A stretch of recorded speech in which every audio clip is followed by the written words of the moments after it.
For thousands of years, civilization has been a destructive force, both ecologically and socially. In the midst of the sixth extinction, the future of humanity and our other than human kin hangs by a thread. At this pivotal moment in time, we must reach back into the depths of the human story and uncover our mistakes.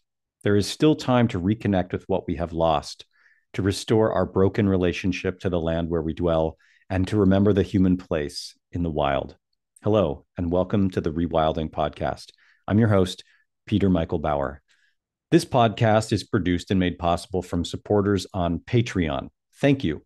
If the Rewilding podcast inspires you, gives you hope, or makes you think, please subscribe, share it on social media, and become a patron at patreon.com/Peter Michael Bauer.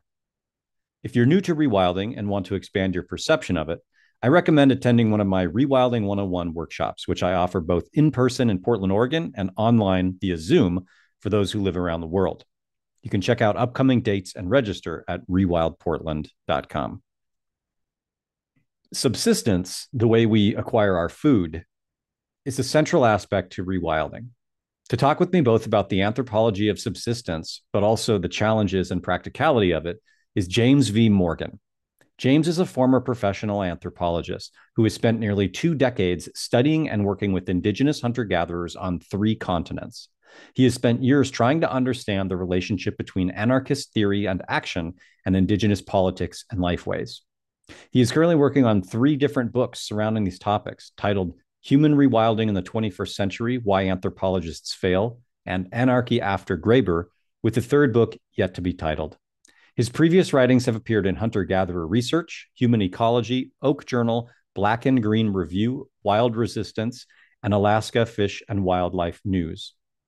More than only pursuing research and writing, James is also an active subsistence hunter and forager, extensively involved in the material arts of rewilding and bushcraft, mostly off-grid in the far north. So thank you, James, for coming on to the Rewilding podcast. Really happy to be here, Peter, and finally to link up with you after all this while. So yeah, it's been a while. Thanks a lot. Yeah, thanks for setting it up. Yeah, for sure. Thanks for that bear meat that you gave me years ago. Oh yeah, I never forgot. Yeah, we'll get something like that down to Portland at some point when I make it through there. Cool. So the first thing I wanted to ask you about is your background in anthropology. Like, how did you get into anthropology?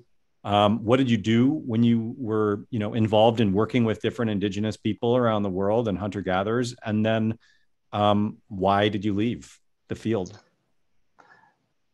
Yeah, pretty interesting. I got into anthropology actually from being an anarcho-primitivist. Oh, really? That's so funny. Kind of backwards, coming of age in Northern California in my early 20s, and being really into anarchist stuff and Earth First type of stuff, punk, hardcore, that sort of activism. And I was always going down to shows in the Bay Area. I was living in the Sierra Nevada mountains. And I would always go down to punk shows, at Gilman Street and stuff. And then I'd always go to the anarchist bookstore on Haight Street in San Francisco when I had time, and pick up some books. I mean, this is before the internet was a huge thing, right? Yeah. And I remember finding, it was even before Green Anarchy. It was like the precursor. I forgot what the zine was, but I found that stuff. Okay. Mm-hmm. And then I found Green Anarchy. Someone told me about A Language Older Than Words, Derek Jensen, things like that. Mm-hmm. And I had already been living in the mountains and trying to live a pretty wild lifestyle at that time. I was finding all of my connection with dealing with trauma and all of the stuff that's going on as an American youth, right? Mm-hmm. I immediately, when I started finding that literature, I said, this is it, right? It brought everything together for me in terms of what the solid path would be to get on in terms of confronting all this. So I think it was about a few months into that, that I got into that, it became summer and I was working at some hotel and I was like, forget paying rent. So I ended up figuring out some Forest Service land to squat on. And I spent the whole summer working, saving money, but living in this tent up in the mountains there. And then reading all the green anarchist stuff. I bought, then I bought like some of the original, some old primitive skills books, started trying to teach myself how to make bow drill fires, all this. It just came of age at it. And this was about 97, 98, right in that time. And then after some years of doing this, just kind of living sort of the evasion lifestyle, working and then squatting Forest Service land, saving money, bailing out of work for a while, traveling. I was like, this is kind of go nowhere. And I'm really into reading and intellectual stuff. So I was like feeling the urge to find community of deep thinkers. So I ended up trying to go back to school, ended up in graduate school, and not by choice to be in anthropology. In fact, I thought I would try to get a job like as a park ranger or something, because I thought this is a good way to make money. You're out in the wild, you're doing stuff with nature. But I couldn't get into any of those graduate programs for natural resources because I didn't have the science credits, right? And it's a lot harder to get into that without biology. And of course, I have to pass the GRE, that's just like a nightmare. That's the graduate record examination. That's what anyone who wants to get a master's or a PhD, you have to pass this exam to see if you can get accepted. Huh, yeah. Wow. I never went to school, so I have no concept of any of that. Yeah. It's like the SATs or whatever, but it's hard, especially when you're someone who hates I hate math. I hate I've always hated the machine in general, and then the idea of having to do that. So anyways, to make a long story short is I had this, I was cruising around the university trying to figure out if there was a way to get in. You can get a research assistant job and get paid a little bit. And this anthropology professor said, yeah, I really like your ideas. You sound like a great candidate for what I'm doing. And ended up taking me on as a research assistant and on a big project that she had going on reservation in South Dakota. So it all kind of lined up, right? Because I was really into a lot of Native American and indigenous stuff well before this, and again, really into all this radical literature. So it just kind of came together. When I finished all that, I was broke, like really bad, because that stuff costs a lot of money and it wasn't all funded. So then when I needed to try to make some money, and those graduate degree, they have like listservs, and you can start to look for employment for those certain degrees. And I applied for like 9 or 10 different jobs that were listed, and the first one I got hired for was in Alaska. So I effectively from there became a government agent. Yeah, right out of the gates. Yeah, no. It was a hard decision, right? Well, just to go back on that, when I was in that graduate in anthropology program, we actually had a CIA recruitment. Huh. Interesting. Yeah. The CIA officer came and tried to recruit us. Because, what would be their interest in having anthropology majors? A long history of this goes back to at least Vietnam War, where they had recruited dozens of anthropologists to be intelligence operatives for the Vietnam War. And that's gone on and on. At this point, it had to do with Afghanistan, that they were recruiting for, because they need anthropologists that know that have an understanding of how to deal with other cultures and how they see the world. Yeah. Interesting. So this goes into where we'll go later, but there's a long history of cultural anthropology being an apparatus of the colonial machine of the empire, right? And that hasn't gone away. Mm-hmm. But here I am playing along with it for a while. And I was effectively working for the Sarah Palin administration, Mm-hmm. right?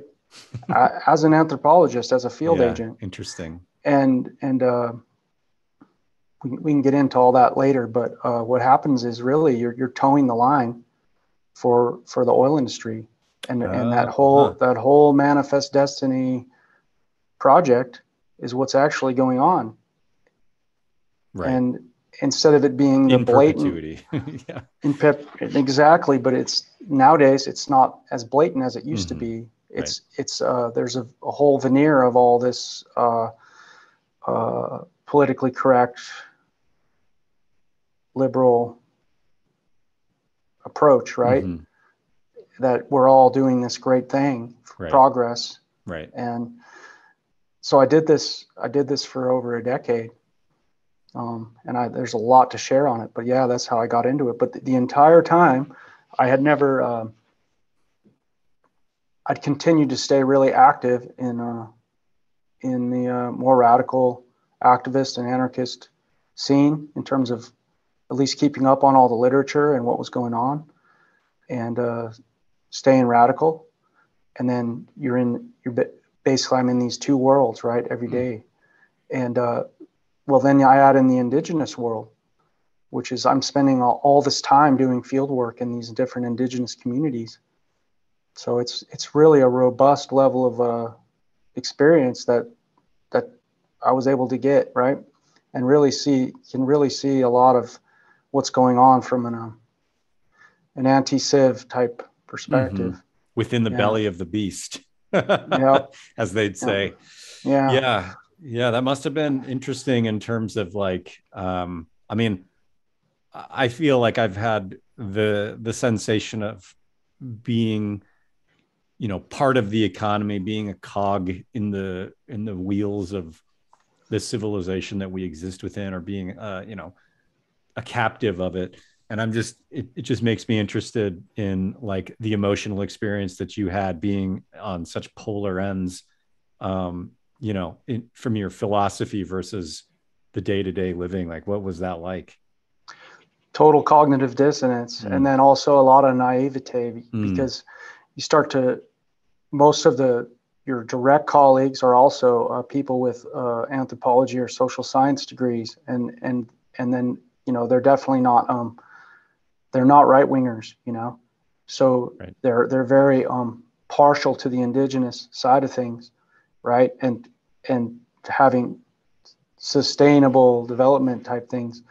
So you feel, as you get the sense that, oh, you can actually tell them the real truth, right? Like you can turn them on to the more radical anti-civ sort of green anarchist perspective, and then you start to realize, no way, right?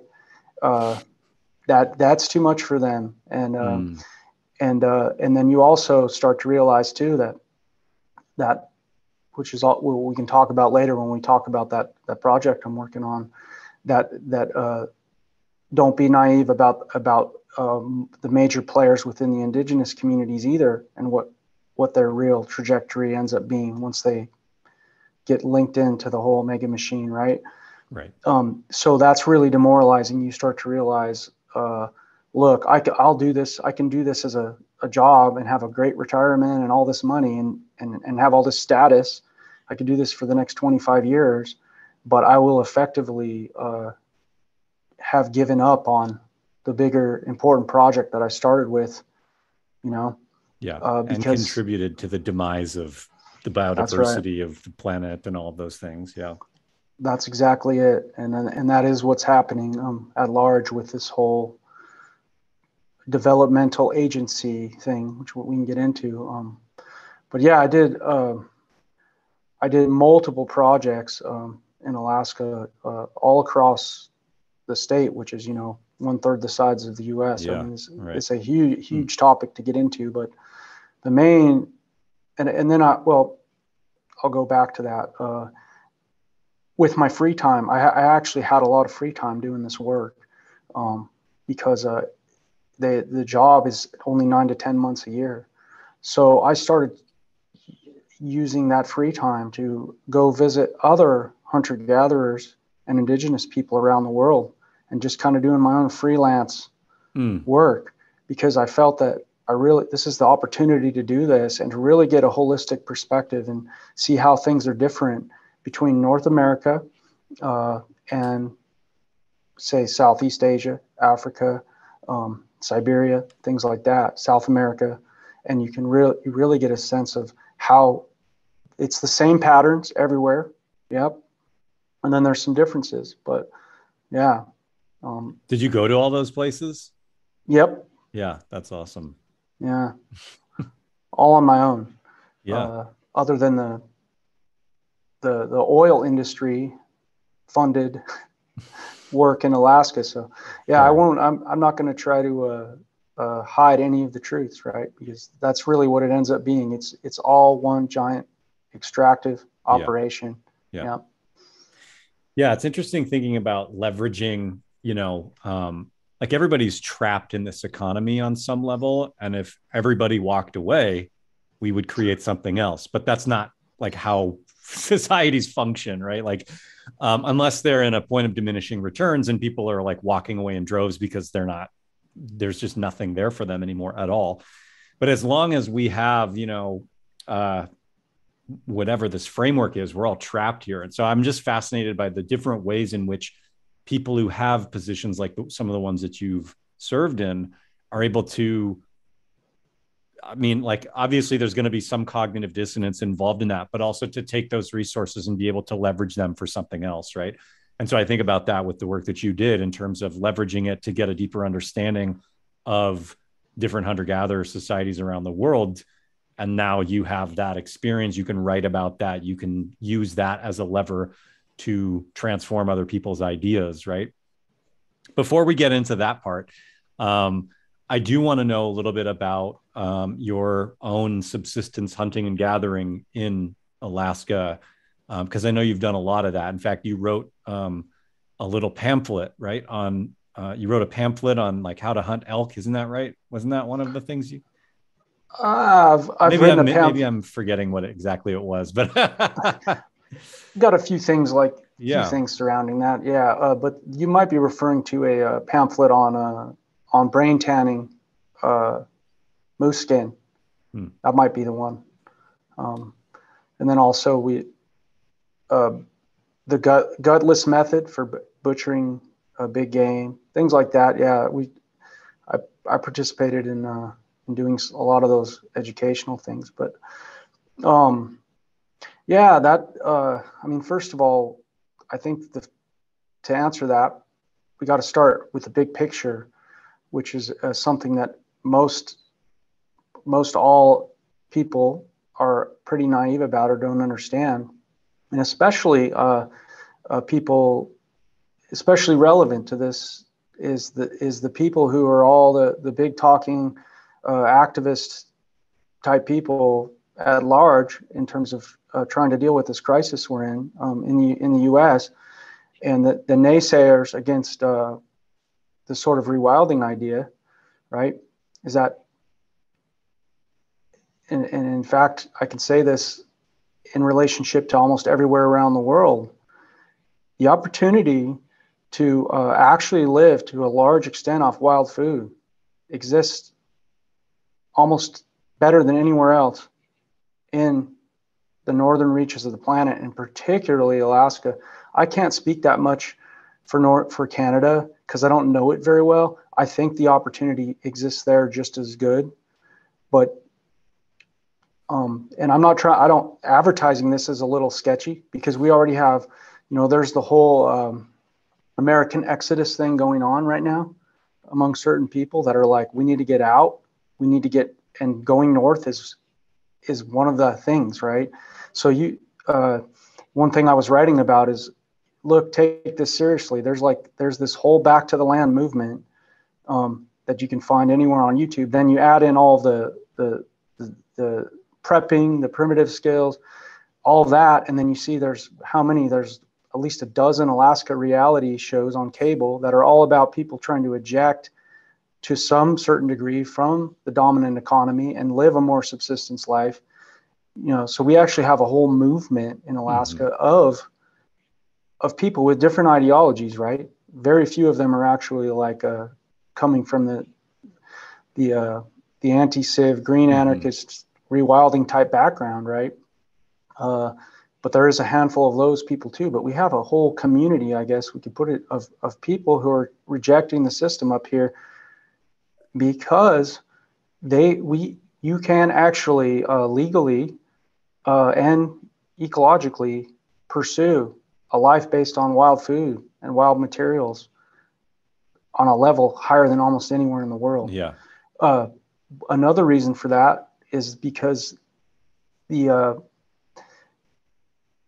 management, the management regimes for land and wildlife are the most sophisticated ones in the world. Here in Alaska. Interesting. Yeah, it's a total different deal where, compared to the third world where there's very little monitoring of all of that wild ecology, where you have a lot of the rural populations who harvest wild resources as commodities for markets, right? I mean, that goes all the way back to the Silk Road, where indigenous people are harvesting wild things to sell in markets. Here, that was all completely banned in Alaska, right? So there's a really the best subsistence hunting, fishing, and gathering rights that exist on the planet in terms of a legal structure exist in Alaska, probably above anywhere else. Yes, and part of that has been the disallowance of the commodification of most of the bush meat, and not all of it, but a good amount of the main resources. You cannot harvest them for sale. You need it for fishing. You need a commercial permit, which costs hundreds of thousands of dollars usually. Yeah. So you can't just go start doing that, and they have pretty heavy law enforcement for people who do start trying to harvest things. Then the Alaska State Constitution, amazingly, like you hear all these people like, oh yeah, Second Amendment rights, the big thing for them. Well, in Alaska, our amendment that people should pay attention to is the subsistence priority. Okay, this is in the Alaska State Constitution, that the priority allocation of all wild resources is subsistence uses for residents of Alaska. Yeah.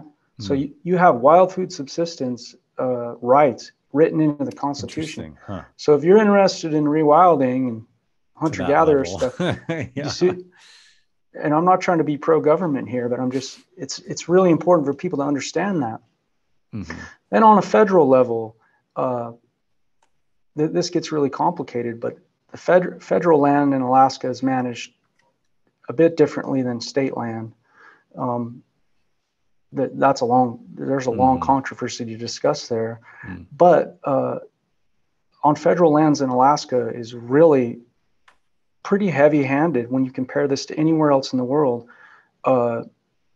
Subsistence, hunting, fishing, gathering rights for not just the indigenous population, but the way they have it set up, it really caters to the indigenous population, but for everyone. And you don't have anything that's comparable to this anywhere in the world. You can actually hunt big game in national park wilderness in Alaska if you're what's called a rurally qualified subsistence hunter. Yeah. So it's pretty phenomenal. Do you have to pay for that, or is it just some sort of program you sign up for or something? You just have to pay for a hunting license, and the rest, there's not a single fee. I could go over what the package of rights that you get through that. I don't want to draw a bunch of people here. Yeah. Because the more you bring here, the more it becomes like Civ, right? So One We thing have to be careful. Go I ahead. want to touch on too is like, and one thing I want to ask you about is that, I see people like, I think in the North on the East Coast, it's similar in some ways. Like Maine, there's a lot of hunting and gathering and stuff, that a lot of open lands over there that people utilize for that. And in the Midwest and stuff too, much more so than the coasts. The coast are, I mean, Portland area is just like so urbanized. There's not a lot of places, and the wildlands that do exist here, there's so much permitting on all of that kind of stuff, to minimize the amount of impact on wild species. But one thing I think about a lot is when I hear people that are like hunting and gathering, calling themselves hunter gatherers. It's like one of my biggest pet peeves. And it's funny too, like, because you're an anthropologist, you came up in that.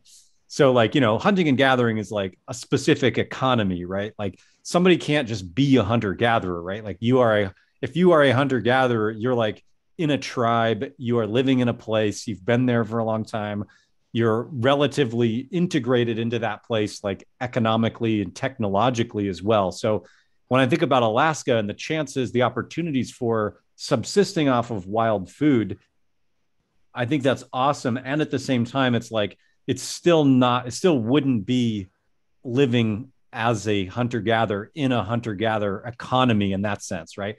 And so I'm curious from your perspective on the technological side of things, like you have people out there kind of living on their own in a cabin as like preppers, or whatever, and they might be subsisting, but they're using modern technology. They're not migrating based on weather patterns.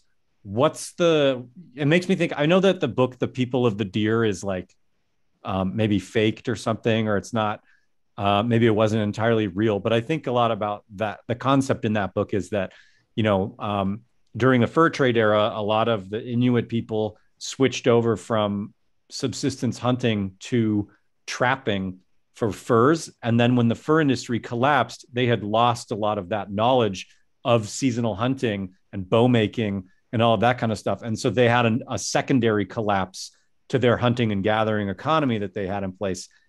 This is a very sort of broad question, but do you see how do you see a transition happening from the kind of subsistence that happens now with modern technology versus what happens as collapse intensifies, as resources become scarcer, as it becomes harder for people to maintain a sedentary way of life within that ecosystem?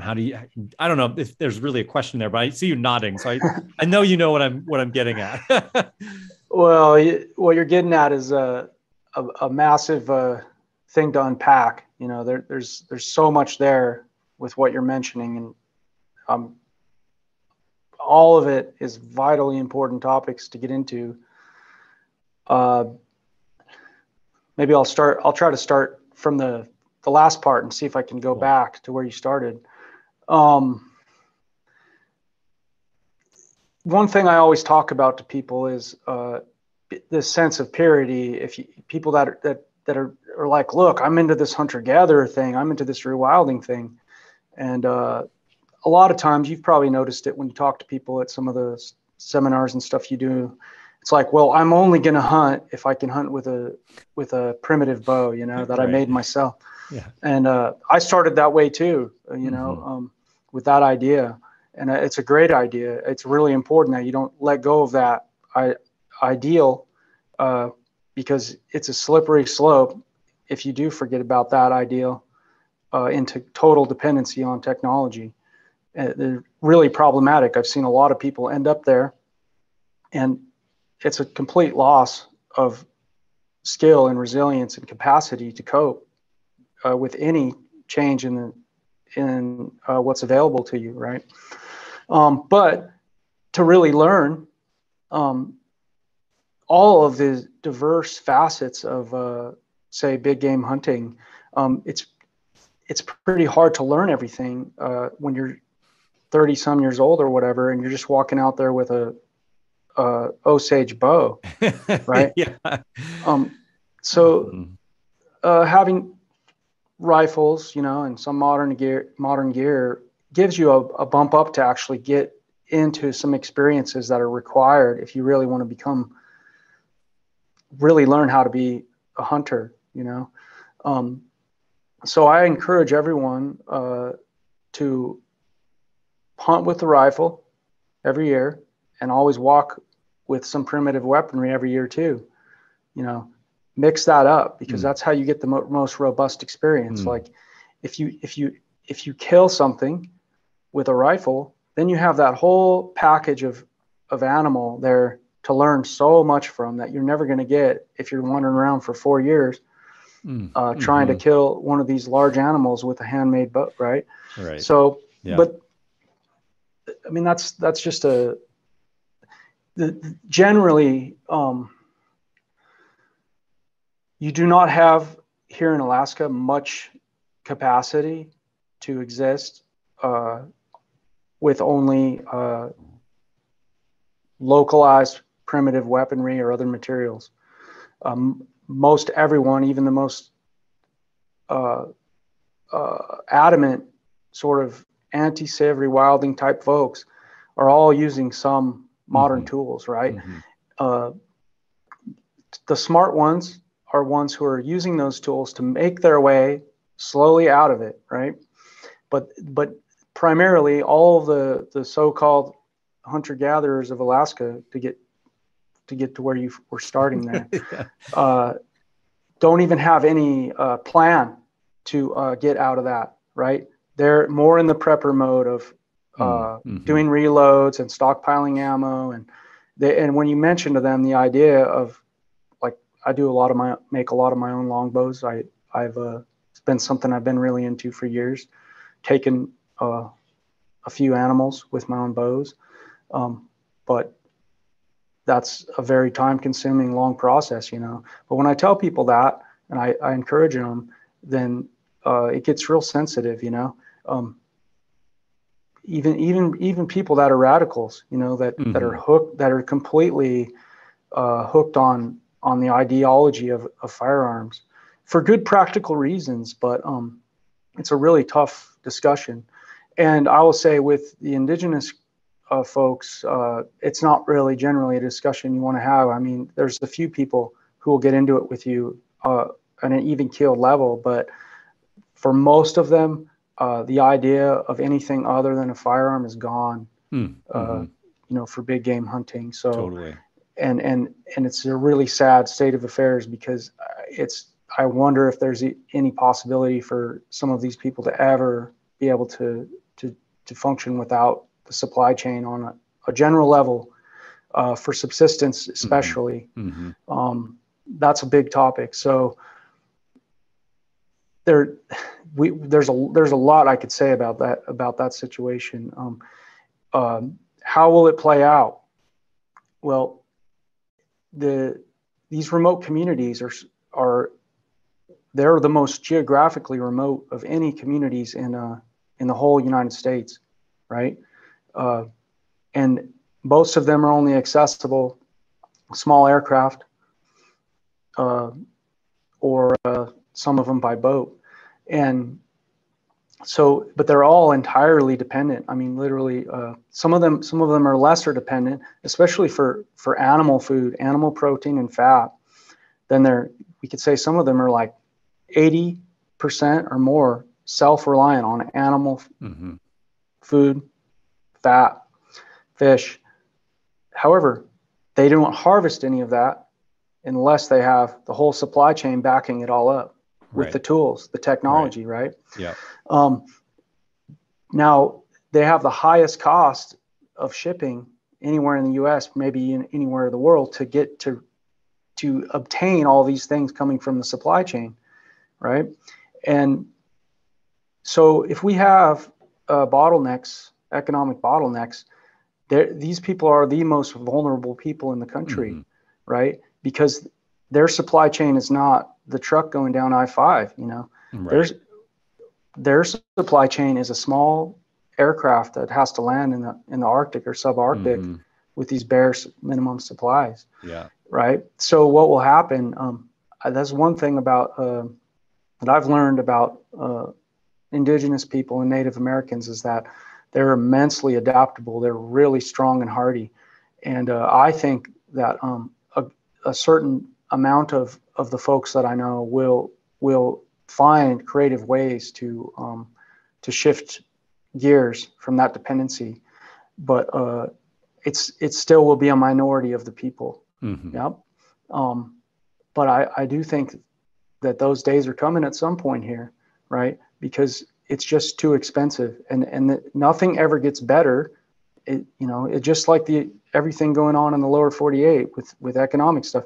It doesn't get cheaper. It doesn't get easier, and it's all ends up being more and more extraction, more and more unsustainable. Yeah. So we're headed that way, right? And unfortunately, it's kind of a Darwinian situation where those people who garner this rewilding type of philosophy and knowledge and pursue it will probably be the ones who are in the best position. Yeah. Because because rewilding is about adaptation. It's about having that resilience to be able to adapt when circumstances change. Yeah. I think about it's sort of like it makes you think it's a trade-off, right? Like you could go, there's always trade-offs from everything is a trade-off within evolution, but like even economics, there's trade-offs. So one thing that I was thinking about as you were talking was sort of the combination of the laws in Alaska that make hunting super accessible to people there, that you could subsist off of that. And that in some places you have to, right? Like I have a friend who was like, we have to hunt and gather and where we live in Alaska because there's no other food otherwise. So it's interesting in that perspective where I think people look at hunting and gathering through this rewilding lens as a sense of freedom from the economic structure. But at the same time, there's still this supply chain leash that you're holding on to or that you can't exactly let go of because like you're saying, pretty much everybody is looking at it through the lens of firearms. And if you're going to why would you even transition to something other than that when the whole system is set up in that particular way? So it's sort of like a not double-edged sword. It's just a trade-off, right? Like you're getting the certain kind of freedom and a certain kind of experience, but you're still held in this particular way. The other side of that I'm interested in too is like the economic cost, right? So like here where I live in Portland, to buy a hunting permit, to buy the ammunition, to pay for the gas to travel outside of Portland to the grounds where I could go hunting, to get the tags, to get the appropriate gear, it all adds up, right?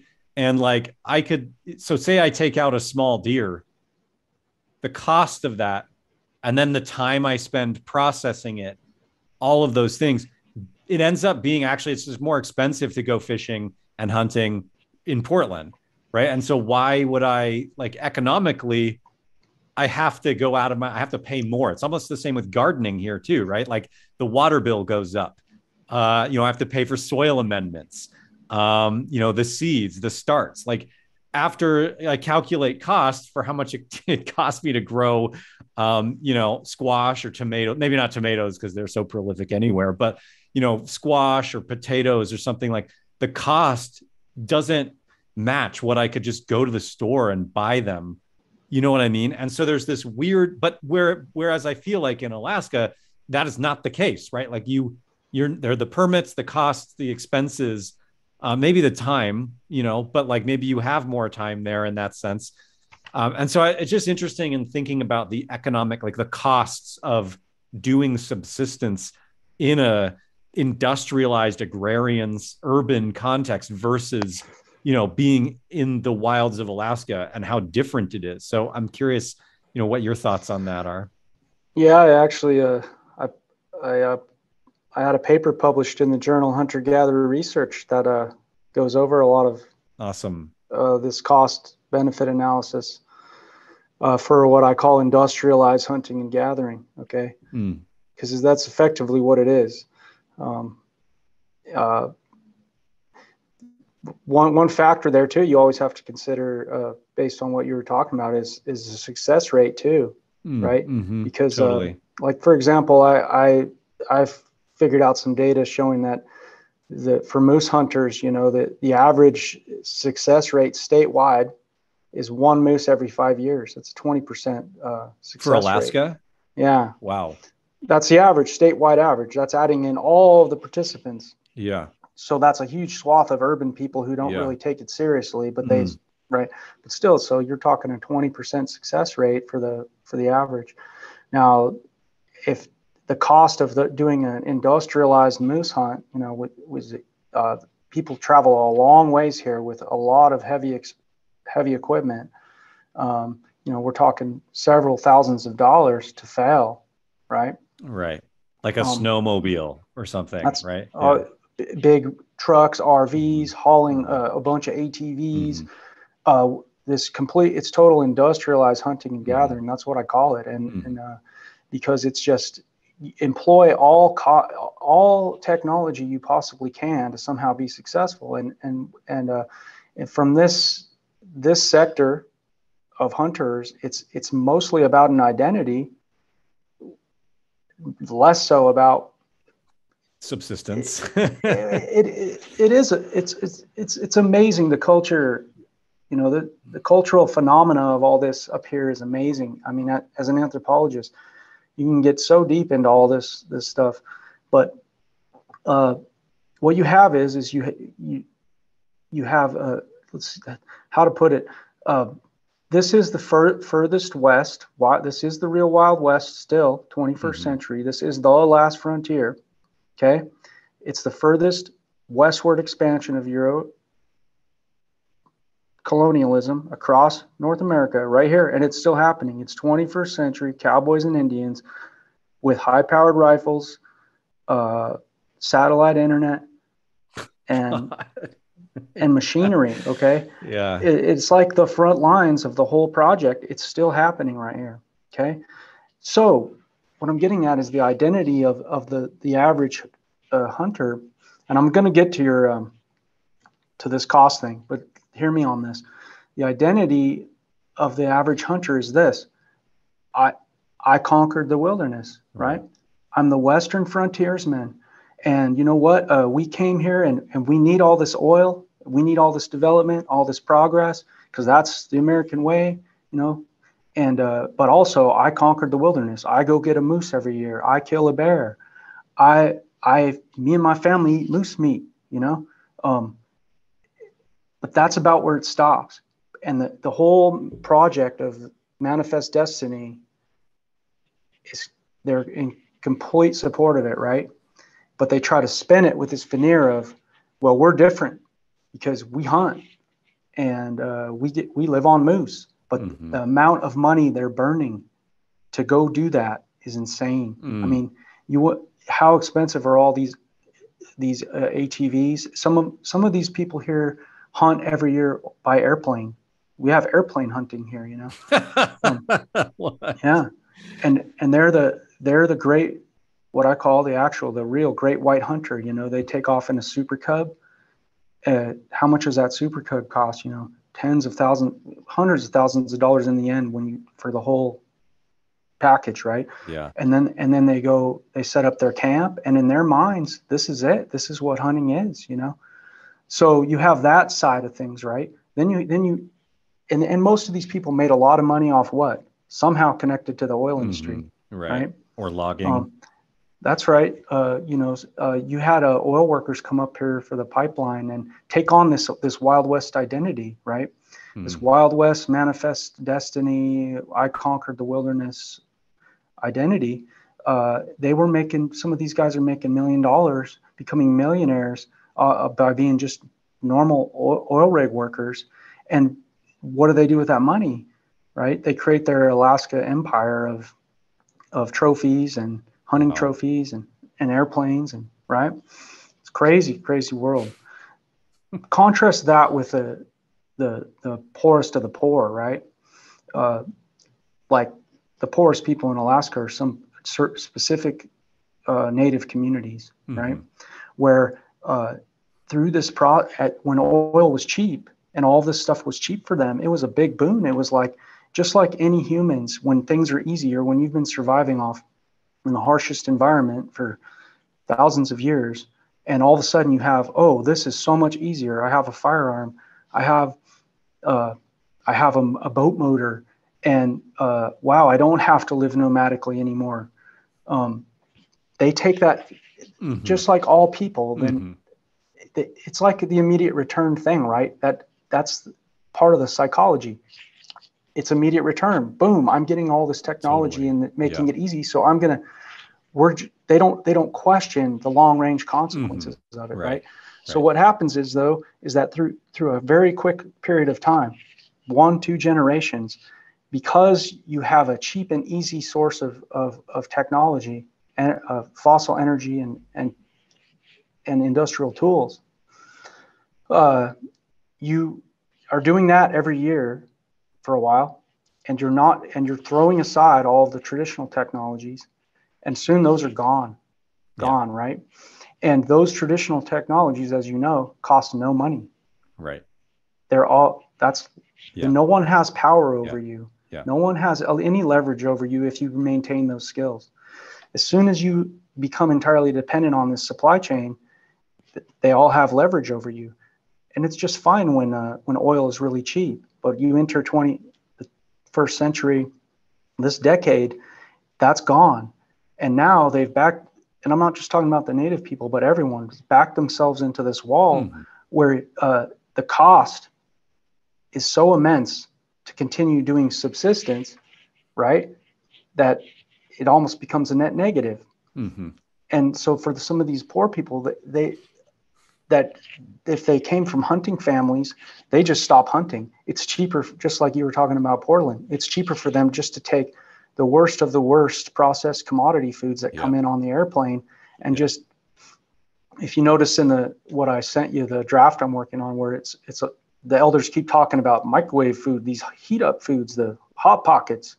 What's wrong with these kids? All they want to do is eat these microwave foods. That's what happens. People stop hunting, and because they can't afford it. And then what happens is you'll see the division of labor and the class system, the same patterns that exist within the dominant civilization arise in the small community. The people who are making money from grants, tribal grants, things like that, or working within some of the extractive industries, they become the primary hunters and gatherers of the villages because they can afford all the industrial products. Yeah. And then the people who are poor end up not doing it anymore. And that's another big discussion. But as a counter to all this, I did calculations on by trying to reduce your costs by basically, for example, just using a highway vehicle and a rifle, a basic hunting pack, a basic tent, and a highway vehicle to travel to wherever you're going to hike in, and actually trying to live semi-nomadically, okay, as a hunter, like backpack hunting with minimal inputs from the supply chain. If you kill one of these big game animals, you go look at the price. You've seen it. Go try to buy grass-fed beef at Whole Foods or whatever. Yeah. If I kill a moose on foot, just let's say my investment is like $300 or less in terms of like food, get fuel, some ammo. That moose is worth like $6,000. Oh yeah. Yeah. Right. So there is that side of this. Now the goal should be, though, really, because of what we're facing in the world today, is slowly weaning yourself off of any of that to the point to where you can do this without relying on any of that stuff. To me, as we go through these bottlenecks, the people who are able to do that are those are the communities that are going to break through in positive, healthy ways. Totally. Right? Yeah. Yeah. That's a long answer, but yeah, no, that's all really good information. I mean, it's just super relevant to, it makes me think about what you were saying in terms of the people with money are the only ones who can do subsistence, and the people who don't have money aren't learning it. I think that's a huge challenge in rewilding in terms of economic access to these elements of rewilding, right? Yep. And this is why, I think with Rewild Portland, one of the things that we're trying to do is, our first program, our first and longest running program is our free skill series, where we teach classes for free once a month on all of these different ancestral technologies. Now, we can't do everything, but the idea behind that isn't to just teach a free thing, but to generate a community of people that all are sharing and interested in the bigger concepts of these ideas, so that you can meet the people who have access and become friends with them if you don't have the money to do it. And they can, basically it's another way of distributing wealth between people, right? Like, there are people with money who can do those things, but they can also, if you befriend some of these people, they can provide those resources for you or whatever, right? So creating a community in that sense, I think, can bridge some of that disparity. How much, I don't know. Everyone is different. Everywhere is different. Every ecosystem has different challenges in terms of what is even available. It's also one of the reasons why we focus on plants as a form of subsistence more than we do animals, because plants don't really cost money, right? And they can't run away from you. So, but when we're talking about, brain health and brain function, we need animal fats. So it's just one of those, there's just so much complexity to all this. It makes it, the whole situation is very challenging. Well, it is immensely challenging. That's why a lot of people give up or write these anti-rewilding papers, like we might talk about, that, because it's like, it's daunting, right? But again, like I was saying before, I have a Darwinian outlook on this. It's not social Darwinism. Sure. But it's just that natural selection. It really is, and that's what we have to face up to. Yeah. I think, and there's a distinctly different evolution in perspective and possibilities between urban and rural, and we need to have solidarity with each other between urban and rural. Yes. That ends up being a big political problem. Yes. Because the fact is that those of us out in these rural areas, I live 6 hours from off-grid, 6 hours drive from the 77 miles from me to get to the nearest place where I can buy fuel or food, and 6 hours from the nearest city. Mm-hmm. I have a whole my worldview is separate from when I go to town. But what happens is a lot of the more radical people that you talk to in town, they end up being more harsh to you than they actually are supportive a lot of the time. Like, there's this chip on the shoulder thing, and I don't know what, but we need to overcome that. So on the food thing, now this is just something I recently have gotten into because I have a few friends who have taken it on. And I think for someone from Portland, it'll be like, that's freaking crazy. But for us, it's becoming more and more of a reality. Now, there's several friends of mine now in Alaska here who have taken on this carnivore diet thing, right? Mm-hmm. And for a few years, I was like, yeah, I don't really know about that, if that lines up exactly with all the time I've spent with various indigenous people. But I've been researching it more now and spending some time with these carnivores. And it's becoming more and more realistic of a prospect, actually, for me, and on many fronts. But the point I want to make is, for those of us here, you can grow food here, but if you wanted to live, like you were talking about, being able to live semi-nomadically on that level and not be sedentary, if you can eliminate your need for a large-scale reliance on vegetable food and starch, and you can survive on meat, fat, period, you liberate yourself from all of this stuff. Mm-hmm. And that is in fact possible here. That's possible here more than anything else. And historic, right? I mean, like a lot of the people up there, I mean, I think their diets were like 80% or more animals, right? I interviewed an elder that was 92 years old when I interviewed him, and he's gone now. He had grown up, him and his family had grown up out of the village. His parents had never wanted to come in. And so then he never came in, and they're one of these last families who just stayed traditional. And I had said to him, I'd said he was talking about something, in the 19th century, blah blah blah. I said, well, yeah, 1800s. Well, I was like, what was that like? And his answer was this: 1800s, straight meat. You better like it. Yeah. And that's always stuck with me, because it was shocking to me to think, yeah, man, straight meat. You're living on straight meat. And this was now 14 years ago that was said to me. I've been reading all this material from this paleo anthropologist, Mickey Bendor, who's the carnivore paleo anthropologist. And it's all making a ton more sense to me now. Yeah. So anyways, my point is, my solution now is evolving for these kind of areas, is evolving to this idea that you need to minimize your desire, your mental desire and physical need for plant foods, period. Then you can, it's actually the most freest anarchistic way to survive. Think about it this way. Like I just got a roadkill deer a few weeks ago down in the States, and I had no money. I'm completely broke. Boom, like if I could get myself to, I made bone broth out of all the bones. I ate the thing nose to tail, and I adapted my body just to living off that, pretty much, and a bunch of bacon fat. And I said, man, I'm the freest I've ever been. Yeah. Right. Yeah. I mean, there's nothing that beats the caloric quantity in large game.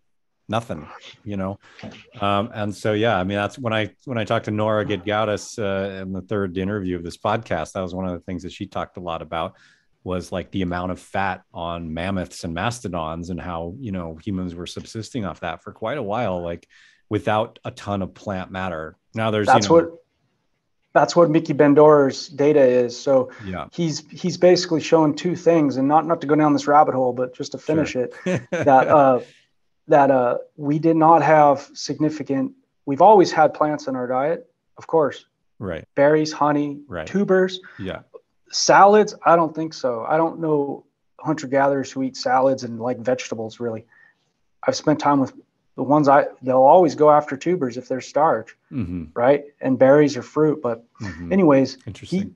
He's saying that it's a minimal use and reliance, a highly minimal compared to animal fat and protein for all of human evolution up until about 20,000 years ago. Well, that's the Mesolithic. That's the beginning of the the end of the Ice Age. So then so we start to rely a lot more on plants at that time, right?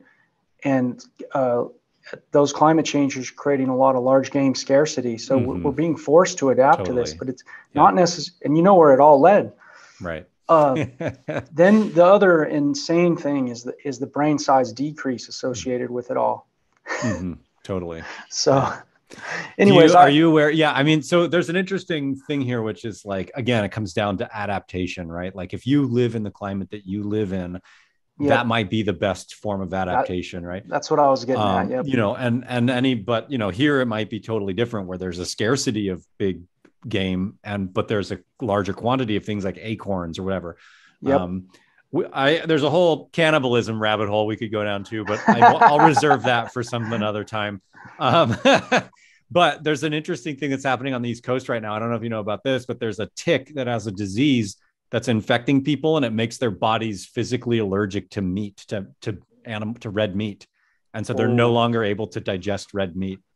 Well, so in terms of adaptation and locality and potential future, natural selection, like there might be a whole group of people that become allergic to big game, and that might be a trajectory that certain humans go down, which would be interesting. I would say it would line up with the what I call human 2.0, which is happening also, just with the people who don't know how to exist without a handheld device. I mean, it could all fit in there. I mean, this is, I should have mentioned that when I got into all this, I was standard run of the mill militant vegan, in California. And part of my whole awakening was like living in the tent up in the mountains, was like, all right, how would you survive here as a vegan? And I said, you couldn't. I don't. And I said, I have to teach myself how to hunt. And that's when I changed my whole perspective, So I would say that,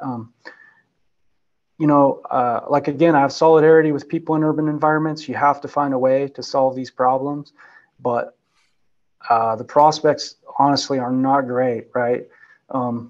For being very different challenges. Obtaining, optimal human fitness, is definitely a different challenge for sure. Yeah. So, cool. Yeah. So, well, speaking of that, of optimal human fitness, there's this article that came out last year in a anthropological journal called Rewilding Your Inner Hunter-Gatherer. And it was essentially a criticism of people using the word, this is how I look at it. So I'm going to say my perspective. It was a criticism of, I should say, it's a collection of criticisms around people using the term rewilding who really don't know what the fuck they're talking about. But the paper itself didn't actually talk to any people using the term rewilding who know what the fuck they're talking about. And it felt, for that reason, disingenuous. Like, it felt like they were basically trying to take down like authentic rewilding based on the posers and the capitalist people that are using the term to make money off of it, right? It makes me think of, there was a book that came out years ago called, I think it was called Paleo Fantasy or something, or Paleo Fallacy, something. Paleo Fantasy, Paleo Fantasy. Yeah. I think my review of it was called Paleo Fallacy or something. But that book basically was like, here's all the reasons why the paleo diet is bullshit based off the comments on these paleo diet blogs, not like what actual paleo nutritionists and scientists and anthropologists and archaeologists were saying. That was like the data behind the paleo diet. But the book was about the dumb ideas that people who don't fully understand what it is say. But it didn't say what the paleo diet actually is in that book, right? So it was like totally straw man, total, just like a generating straw men for this book to like take down the paleo diet, when all it was doing was being like, a lot of these people who adhere to the paleo diet don't know what the fuck they're talking about because they don't actually read the science. That is what makes the paleo diet, right? And that's just continued now. And I think most people think the paleo diet is bullshit on some level because of the mainstreaming of it, the paleo light mainstreaming. And so essentially that's what this, essay felt like. And I'm glad that, and you've written an entire book as a rebuttal to it, which I like, I was just like, oh my God, thank you, James, so much for this. Cause I was never going to fucking do it. I just read stuff like that. And I'm like, yeah, fuck them. I'll just write some other thing about it, some other thing. And I'm not going to even respond to this. But like, I feel that like sense of urgency and the need to respond to like, when somebody is so full of shit. And so, how about you talk about your perception of this, of this article, and then your thorough response. Yeah. I mean, that's precisely why I reached out to you to share that with you, that this article came about, because I knew that you would be one of the people who would feel as adamant as me about how horrible it really is. And that someone needed to do the dirty work of dealing with it, even though it's just a small anthropological journal article that hardly anyone will read. I mean, let's face the readership for that stuff is a few hundred people probably. Sure. But it is highly significant, the fact that this will come out in Current Anthropology, which is kind of a baseline for anthropological theory. Mm-hmm. And if that becomes the baseline, that this is what rewilding is all about, and what this modern use of the term hunter-gatherer is really all about, is really problematic, right? Totally. It just continues the path of marginalization of ideas that we need right now to actually deal with this crisis we're in. Yes. And get rid of those ideas for a specific politic, which you could call it the woke politic, or they say it's a decolonial politic. To me, it's just the same old progressivist, postmodernist, deconstructionist psychology that really at root has been a reaction from bourgeois elite intellectuals that realize that something is very threatening to their own life positions and decide that, whoa, they're kind of backed into a wall. Holy crap, especially with this hunter-gatherer studies specialization, where it's like the map to the maze of this crisis is actually in hunter-gatherer studies, right? Mm-hmm. So if you're immersed in hunter-gatherer studies, you kind of logically come to that conclusion in a way. And then what are you going to do about it? Oh, fuck, what are we going to do about it? Well, these rewilders are like renouncing the entire mega machine and doing something about it. But I can't do that because I'm an intellectual elite professor. So you come up with these political reactions, right? And it's very similar to what I believe is the psychology behind Graeber Wengrow. Mm-hmm. Yeah. Totally. Which is to marginalize anything that would say, look, we're on the wrong path here. They all just want to believe that everything's going to be fine. We just need the proper leftist politic, right? So I think that's really what that paper is. It's trying to talk everyone down off the cliff and say that anyone who's into rewilding or anti-civilization, and now as Graeber Wengrow and these guys do, if you're questioning agriculture, then that's problematic now too. I know. And so I'm taking this a little further because I should tell you, I'm also writing a whole entire book that I call Anarchy After Graeber, where I'm digging into the same psychology, Awesome. But they've basically, their narrative is this. Now, this is the woke so-called decolonial thing. If you have anti-civilizational thoughts, well, you're a rural right-wing Trumper. Essentially, you're a patriarch, dominant male alpha, right? That's their narrative. Mm-hmm. If you notice with Graeber and Wengrow, where does the book end up? And this article, the Slavy et al. Article, similarly ends up there too, in my opinion. If you unpackage it all, the saying in Dawn of Everything is, farming is the ecology of freedom, right? And God, I didn't get that far. Yeah, I didn't even get that far. Oh my God, I'm so glad I never read that. Oh my God. Wow. Yeah, wow. Where that book ends up. Oh yeah, man. Where that book ends up is that the agricultural revolution is a revolution initiated by women who were rebelling against patriarchal hunter-gatherer males who were obsessed with hunting ideology and hunting dominance and cannibalism. It's completely insane. Trophy head taking. Now there might be some truth to this dynamic that they portray in respect to what was happening in the Middle East and the Fertile Crescent at the time with the complex hunter-gatherer surrounding like Göbekli Tepe, pre-pottery Neolithic A. Sure. But what they fail to discuss, which is why I'm also writing heavily in this rebuttal I'm doing about the need to really emphasize hunter-gatherer diversity, variability, and separate out whether it's hunter-gatherers or any indigenous people. Some of them were, face it, some indigenous people created the trajectory we're on now, right? Totally. For specific material reasons. Yes. So you did have these people who created like Göbekli Tepe who were likely really not on a great path. And so there could have been some rebellion against them that went further down into the Euphrates and Tigris basins to create agriculture as a response. But Graeber and Wengrow basically, they get rid of all other indigenous and hunter-gatherer people and say that that it's these hunters, this hunting ideology that's the problem. What are they really doing?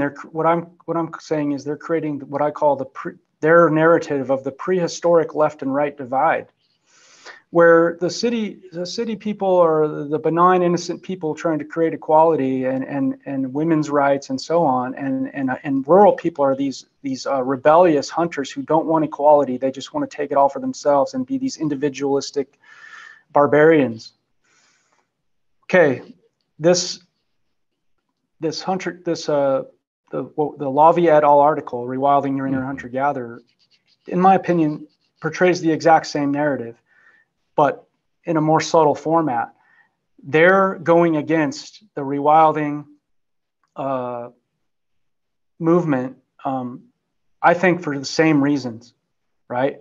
That yes, you're correct. They're mostly citing rewilding as it pertains to the commercialization, the pop culture version of rewilding, and the pop culture usage of hunter-gatherers. That's mostly what they're citing. But if you read between the lines, there's a more sinister thing where they're really trying to get rid of the more radical versions of it too, right? Like our versions of it, and basically say that we're colonial, we're the neo-colonialists because we emphasize hunting and gathering, and we believe in this fall before fall after Eden of that we were wild and we were free. The thing is, that's all true though. Right. I know. Yeah. It's like, yeah, I know. I feel, I have like this feeling that, that Graeber, I don't know about Wengrow. I've never read anything other by him, but I feel like Graeber was just like on an emotional level, like sad. Like I think there are people who hear about things like rewilding and the history of civilization and the material realities that, John Gowdy like talks about in the first chapter of his new book, Ultra Social, or even in Stone Age Economics, or, Limited Wants, Unlimited Means. Like, we can understand the material realities. And if you understand those, it makes certain people sad because they feel then powerless, right? Like, and so what they want to do is dismantle this narrative that material reality is what creates our situations, because they don't want that to be the case. But that is the case. Now, that's not to say that, narrative and ideas aren't important. But an idea is just like a seed. If you put a seed in the soil, you have to have the right soil conditions. It's going to, before it germinates, you have to have the right amount of daylight. You have to have, the right soil composition, the microbiome, the temperatures. Like, there are a million material factors that need to be in place for a particular species to germinate, right? And it's the same with culture, right? So for, in order for like hierarchy to germinate and come about, there had to be these specific material realities. Now it keeps us locked in that to a certain extent. And I think, The Collapse of Complex Societies by Joseph Tainter kind of goes through the material mathematics of how long those societies can last and how to look for, symptoms of collapse. And then when those shifts can happen is when those material realities change, right? And like, that's all you need to know. And then you can start thinking about, there's a million ideas within that of how to transform society. But I feel like those people, they're not willing to actually look at the material reality because they see that and they see it as being a dead end. They don't understand. They see it as like an inevitability or like a form of determinism, right? And which on some level it is. But this is what I talked about with, the What is Politics guy on YouTube. Daniel. And, Daniel, this is essentially what we talked about there, is like, there's a million things you can understand. Like, we can create our own environments. We have the ability to change the material conditions. That's where the leverage comes in. And that's what we're trying to have a conversation about. But these people keep trying to be like, no, because they're scared, essentially, right? Like, that's what I was about to say. It's what it really boils down to is a really deep-seated, massive fear of that truth. Yeah. Right. Because what does it boil down to? That material change. Well, that material change is on domestication, right? Totally. That's becoming no longer dependent on, for your basic need necessities, on this system of elite power. And people have, this is just what's happened. It's not to make people feel bad. This is just the natural process of that evolutionary trajectory of becoming domesticated as a human being. But you reach a point where you're helpless without playing the game that these elite systems have leverage over you with. And it's really scary, especially when you don't spend a lot of time, you don't have any experience in your life of fending for yourself at all. See, I always try to preach that when people try to naysay all this, I say, listen, you have not experienced the actual legitimate empowerment and sense of being fully human and having well-being and just so much sociality, the package that you get just from getting that one big game. This goes back to hunting, getting that one big animal on your own and having that package of food there in front of you with none of this other stuff in your way. Yes. And I'm not saying, oh, everyone should run out and become a hunter-gatherer, but the lessons to be learned from that, from cultural material lessons, right? To be learned from that, that is what will change people's minds to say, whoa, this is possible. I do not have to be enslaved to this thing. Right. But those people, they reject it outright. They don't even give it a try, or they went and gave something a try and they freaked out because it was too cold or, whatever. and then they ran back. So I think that this rejection of materialism has been going on probably thousands of years since we created these societies based on division of labor, where people don't have it, where elite people or the middle, the bourgeois class, right? They don't have any direct connection with their basic needs anymore, and they rely on servants of different types to provide those needs. So they just want to keep that system going. So this is why all the gut reaction that you get from so many of these people, whether it's these anthropologists we're talking about or anyone else, is really lands there. I was just reading in Gowdy's book, which, by the way, that book.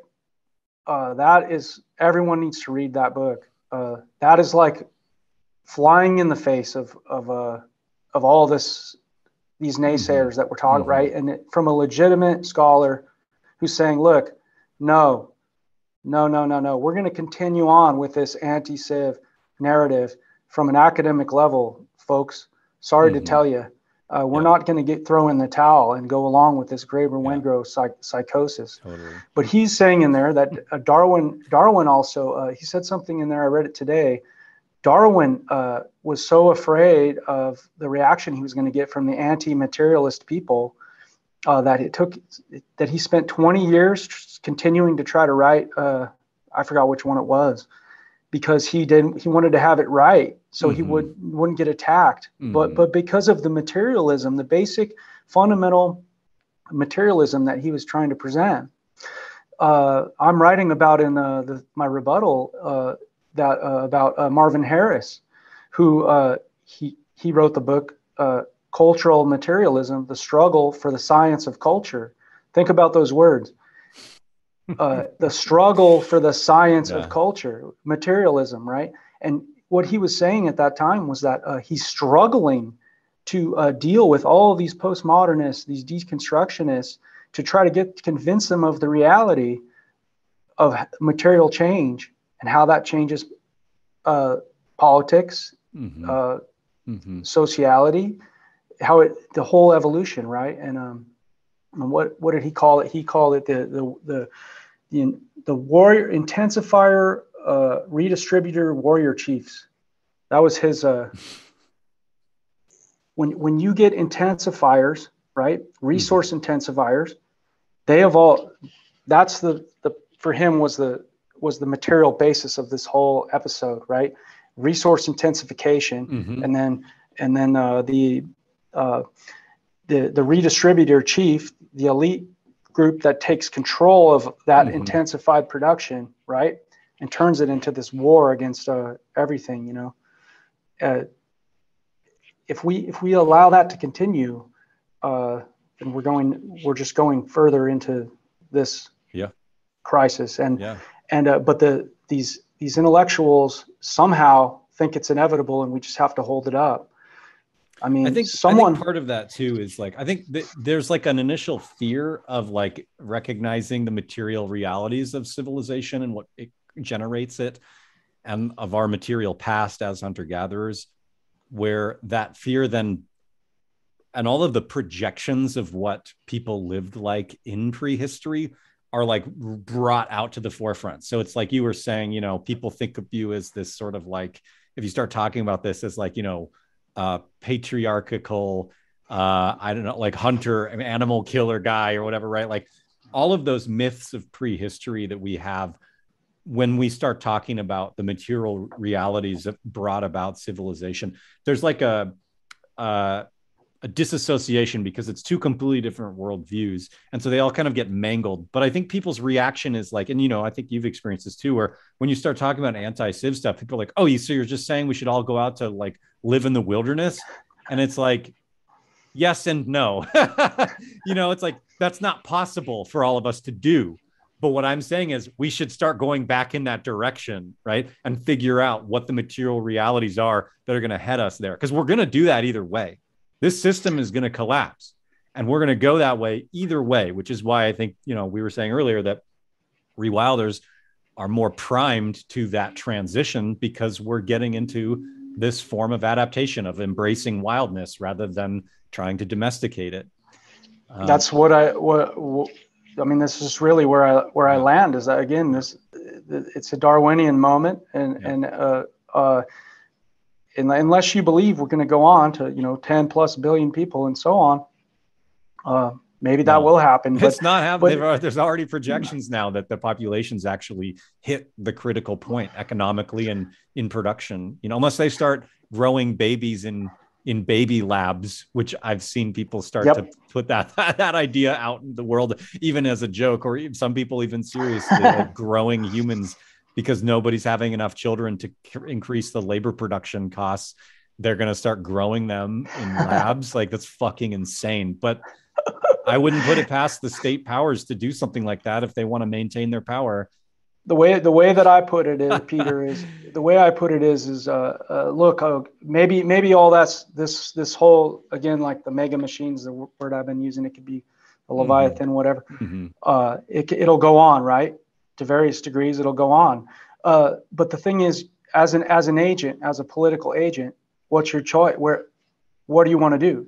Just stay on that ship, You do have a choice. Some of us, not all, unfortunately, everyone's circumstances are different. But you have a choice to even if this thing goes on, you have a choice to enter a different world still, and even if this goes on a fundamental, just mental, physical, social well-being plane, right? You're better off. You're going to be better off pursuing something more like rewilding, totally, than you are continuing on with this. And I say that especially for people who have young children, right? Like, what's your plan? Where do you want your kids to be 30 years from now? Who do you want them to be as people? If extraction continues at the level that it's at, then that prospects are a lot less for something viable. But if extraction and all this energy declines, which that reality continues to be there, right? That opens up all the space in the world for different adaptations in certain areas of the world, right? That's the key to, basically, the way I see it is the evolution to 2.0, human 2.0, or human 1.0 continuing, right? Something like that is probably how it might go. Yeah. I deeply appreciate you sending me your rebuttal to read before publication. And I deeply appreciate you coming on to the Rewilding podcast. Is there any last bit of wisdom or information you'd like to share, or a recommendation or anything along those lines? Well, geez, there's so much more to say. I pick up the John Gowdy Ultra Social book. It's short, to the point, really good, really explains the core reality of things. And the good thing about it is for mainstream audiences is that he presents a little program, not saying it's what I'm fully supportive of, but he presents a little program of how you might wean, how people might consider weaning themselves off of all this, or how society might. which is a little bit of a fantasy, I think. But in the end, he ends up saying, but still, hunter-gatherer is all that matters. And so I guess we could end there was when you said the term hunter-gatherer, you know, are you a hunter-gatherer or not? That does get controversial, you know.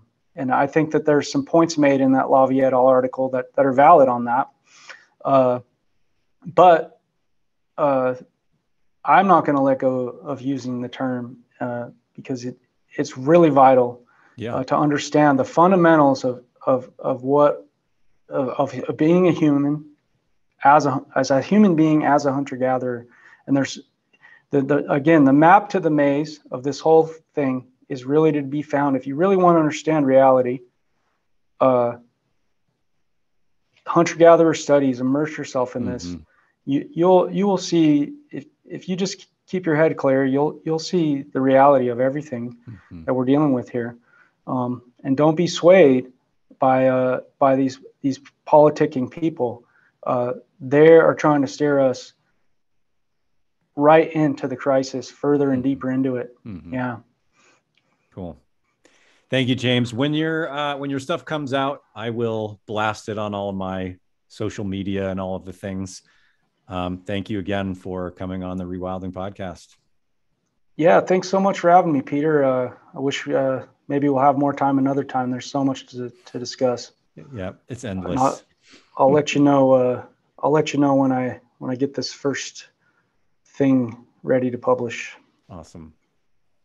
Thanks for listening to this episode of the Rewilding podcast. Check out the show notes to connect with my guest and for a list of resources we mentioned in our conversation. If this episode inspired you, made you think more deeply, or gave you some new tools to use, make sure to subscribe and become a patron at patreon.com/PeterMichaelBauer. If you're new to rewilding or want to expand your perception of it, I recommend attending one of my Rewilding 101 workshops, which I offer both in person in Portland, Oregon, and online via Zoom for those who live around the world. You can check out upcoming dates and register at rewildportland.com. Thanks for listening.